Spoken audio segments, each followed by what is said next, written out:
Hi, my name is Carrie Andreoletti, and I'm a professor of psychology from Central Connecticut State University. And I'd like to talk to you today about community engagement, so welcome to this Aging Mastery Program video on community engagement. So there are many ways to define community engagement.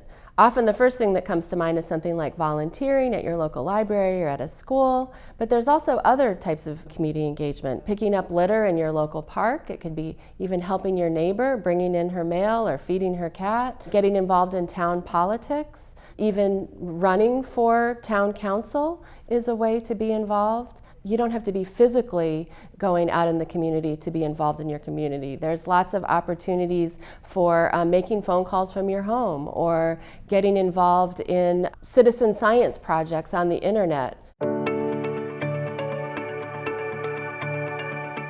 Research shows that community engagement is really an important part of successful aging. It gives people purpose and meaning, which is very important for our well-being. It helps to build our social networks, which is also very important for our well-being across the lifespan. Research shows that it makes people healthier.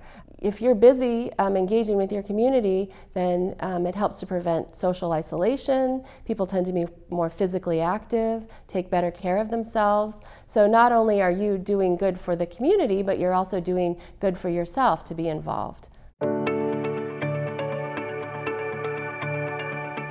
If you're new to a town and you're thinking about how are you going to get involved in your community, start by going to your town website. Usually they have a tab for volunteer opportunities, or contact your local senior center and find out what kind of opportunities they have there. Some universities offer classes for free. If you're a certain age or older, you might be able to be a mentor to college students or volunteer in your local school system. Just don't be afraid to make that phone call. And if there's something that you're passionate about, if you love animals, call up your local animal shelter and see if they need volunteers. Or if you love reading, contact your local library and see what kind of opportunities they might have for volunteering.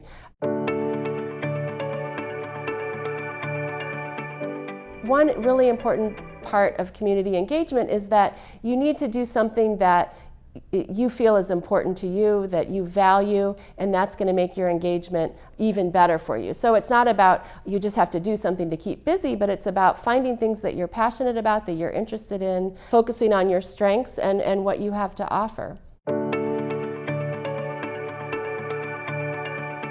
Community engagement doesn't have to be big. It can start really small, and it can be as simple as letting someone go first in line at the grocery store, or bringing in your neighbor's newspaper, or planting a flower, or giving some flowers to your neighbor. I mean, these really small things. We know that positive emotion and positive connection, even in very small doses, really can make us feel better. Try a random act of kindness.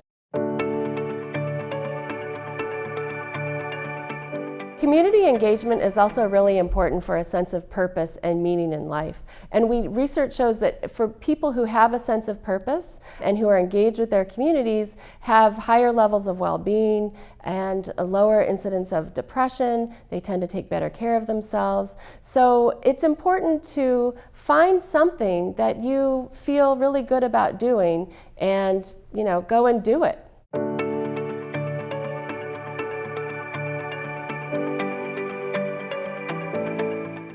I hope you've enjoyed this Aging Mastery Program video on community engagement. I hope you've learned something, and I hope I've encouraged you to get out there and get engaged.